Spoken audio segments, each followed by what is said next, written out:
Assalamualaikum warahmatullahi wabarakatuh.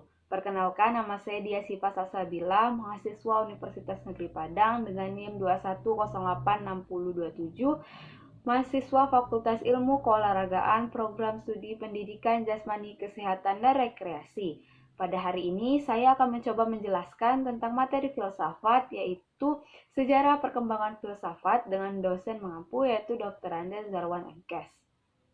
Yang pertama yang akan saya jelaskan adalah sejarah perkembangan filsafat pada periode Yunani Romawi. Yang pertama yaitu Yunani. Orang Yunani yang hidup pada abad ke-16 memiliki banyak sistem kepercayaan bahwa segala sesuatunya harus diterima sebagai sumber mitos atau dongeng-dongeng, yang artinya suatu kebenaran lewat akal pikiran atau logis tidak berlaku. Yang berlaku hanyalah suatu kebenaran yang berasal dari mitos. Dan pengembangan kebudayaan Barat tentang pendidikan jasmani karena pengaruh Yunani dan Venesia. Ada 3 faktor yang menjadi sebab lahirnya filsafat Yunani. Yang pertama yaitu bangsa Yunani yang kaya akan mitos dan dongeng-dongeng. Yang kedua, karya sastra Yunani yang dapat dianggap sebagai pendorong lahirnya filsafat Yunani, yaitu karya Hemeroeus. Dan yang ketiga yaitu pengaruh ilmu-ilmu pengetahuan yang berasal dari Babilonia atau Mesir di lembah Sungai Nil. Nah, pada zaman Yunani ini terbagi menjadi 3 zaman. Yang pertama yaitu zaman Yunani klasik. Nah, pada zaman ini memegang peranan yang krusial di mana terjadi perubahan pada pola pemikiran manusia dari mitos ke pemikiran yang lebih rasional. Nah, pada zaman ini juga manusia yang awalnya lebih pasif atau pasrah terhadap fenomenal alam berubah menjadi lebih aktif dan kreatif dalam menguasai alam, yang akhirnya membuat alam menjadi suatu objek kuasa dan objek penelitian. Yang kedua yang akan saya jelaskan adalah zaman pra-Yunani kuno. Nah, pada zaman ini mulai lahir filsafat dan berkembangnya suatu pendekatan yang berlainan, di mana mitologi dianggap sebagai suatu dasar yang kuat untuk menjelaskan suatu di alam dan menjelaskan teka-teki di semesta. Nah, pada zaman ini ditandai dengan kemampuan yang pertama yaitu know-how pada kehidupan sehari-hari berdasarkan pengalaman. Yang kedua, kemampuan yang didasarkan pengalaman diterima sebagai faktor dengan sikap receptive mind. Yang ketiga, kemampuan menemukan abjad dan sistem bilangan alam sudah menampakkan kemajuan pada pemikiran manusia ke tingkat yang lebih abstraksi. Yang keempat, kemampuan menulis, menghitung, dan menyusun kalender yang didasarkan atas sintesa terhadap hasil abstraksi yang dilakukan. Dan yang terakhir yaitu kemampuan meramalkan suatu peristiwa atas dasar peristiwa yang sebelumnya terjadi. Yang ketiga yaitu zaman Yunani kuno. Nah, zaman ini merupakan tempat bersejarah di mana suatu bangsa memiliki peradaban. Oleh karena itu, zaman ini identik dengan filsafat sebagai induk dari ilmu pengetahuan. Nah, menurut Bertanusa sendiri, dari semua sejarawan tidak ada hal yang begitu mencengangkan atau sulit dijelaskan selain kemunculan peradaban di Yunani secara mendadak. Nah, pada zaman ini menggunakan sikap an accurrent attitude atau suatu sikap yang senang menyelidiki segala sesuatu secara kritis, yang akhirnya menjadi dasar dari ilmu pengetahuan modern. Berapa filsuf pada zaman ini? Yang pertama yaitu ada Thales, merupakan filsuf pertama dan disebut sebagai peletak dasar pemikiran filsafat yang berhasil meramalkan waktu terjadinya peristiwa gerhana matahari pada tahun 585 sebelum Masehi. Thales juga muncul dengan pemikiran tentang asal-usul alam, dan Thales juga mengemukakan tentang pemikiran air, di mana ia mengatakan bahwa alam berasal dari air karena air merupakan unsur terpenting bagi setiap makhluk hidup, dan air dapat berubah menjadi gas seperti uap dan benda cair seperti es, dan juga bumi berada di atas air. Yang kedua yaitu Herasitus, di mana ia mengatakan bahwa sesuatu atau segala yang ada selalu berubah dan sedang menjadi. Ia juga mempercayai Aches atau asas yang pertama dari alam semesta adalah api yang dilambangkan sebagai perubahan dan kesatuan. Nah, Erasitus ini juga menyimpulkan bahwa yang mendasar dalam alam semesta bukanlah bahannya, melainkan aktor dan penyebabnya, yaitu api. Yang ketiga yaitu Parmenides, di mana ia merupakan seorang filsuf yang pertama memikirkan hakikat tentang ada. Nah, ia berpendapat bahwa realitas bukanlah gerak dan perubahan. Yang ada itu ada, yang ada dapat hilang menjadi ada, yang tidak ada adalah tidak ada, sehingga tidak dapat dipikirkan. Yang dapat dipikirkan adalah ada, yang tidak ada tidak dapat dipikirkan. Maka ada itu satu, umum, tetap, dan tidak dapat dibagi-bagi. Karena dengan membagi yang ada akan menimbulkan atau melahirkan banyak yang ada dan tidak mungkin.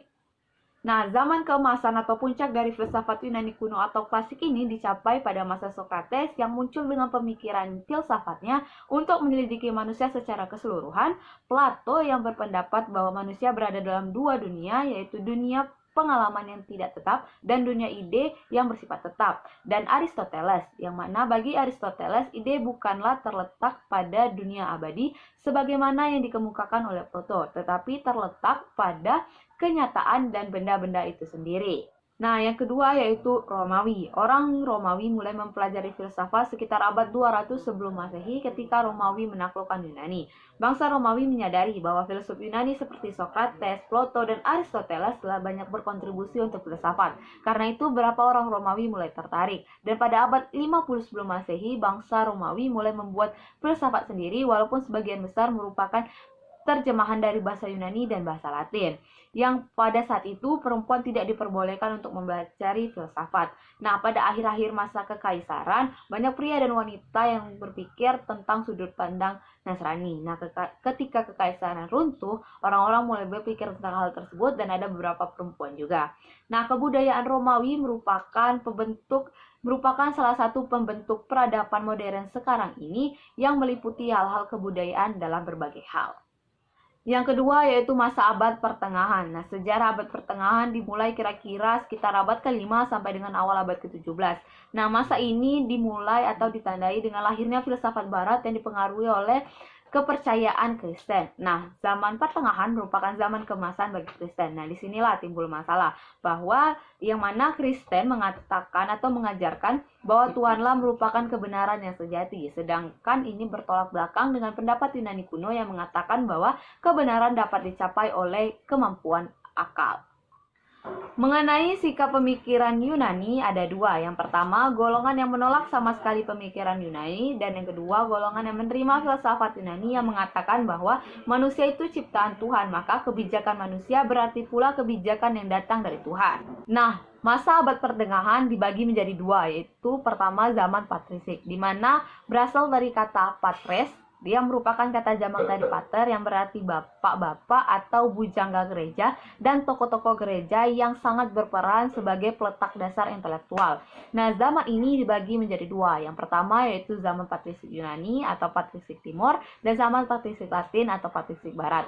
Nah, zaman ini mengalami kemunduran pada abad ke-5 hingga abad ke-8. Yang kedua yaitu zaman skolastik. Nah, zaman ini dimulai sejak abad ke-9 dan tokoh pada zaman ini merupakan pelajar dari lingkungan sekolah kerajaan dan sekolah katedral yang dibangun oleh Raja Karel Agung dan dari lingkungan universitas-universitas juga orde-orde biarawati. Nah, zaman skolastik ini terbagi menjadi 3 periode. Yang pertama yaitu periode awal pada tahun 800 sampai dengan 120.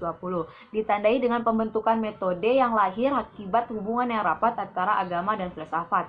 Nah, pada zaman ini masalah yang hangat dibicarakan adalah masalah universitas dengan konfrontasi antara realisme dan nominalisme yang menjadi latar belakang problematikanya. Nah, yang kedua yaitu periode puncak perkembangan pada abad ke-13. Periode ini dipengaruhi oleh Aristoteles akibat kedatangan ahli filsuf Arab dan Yahudi. Dan yang terakhir dan yang ketiga yaitu periode akhir atau lanjut pada abad ke-14 sampai 15. Nah, periode ini ditandai dengan pemikiran Islam yang berkembang ke arah nominalisme, ialah aliran yang berpendapat bahwa universalisme tidak memberikan petunjuk mengenai aspek yang umum dan sama tentang mengenai suatu hal. Ketiga yaitu kelahiran ilmu pada zaman Renaissance, di mana zaman ini ditandai dengan kebangkitan atau kelahiran kembali peradaban seni dan sastra pada masa lalu, juga zaman terbebasnya pemikiran manusia dari berbagai ajaran dogmatis agama. Nah, zaman ini disebut juga sebagai zaman peralihan atau zaman yang menjembatani antara abad pertengahan dan modern. Yang keempat yaitu zaman modern. Nah, zaman ini ditandai dengan munculnya berbagai penemuan ilmiah dan aliran dalam filsafat. Nah, pada zaman ini juga muncul pemikiran Yunani yaitu tentang paham empirialisme, rasionalisme, dan idealisme. Nah, yang terakhir yaitu zaman kontemporer, di mana zaman ini dimulai dari abad 20 Masehi dan masih berlangsung hingga sekarang. Zaman ini ditandai dengan teknologi-teknologi canggih dan spesialisasi ilmu yang tajam dan mendalam. Nah, zaman ini juga melahirkan pemikiran baru yaitu post-positivisme yang didukung oleh Ries, di mana Ries tidak menerima adanya suatu kebenaran mutlak. Nah, paham ini juga mengatakan bahwa manusia begitu kompleks sehingga tidak mungkin untuk diikat hanya dengan teori.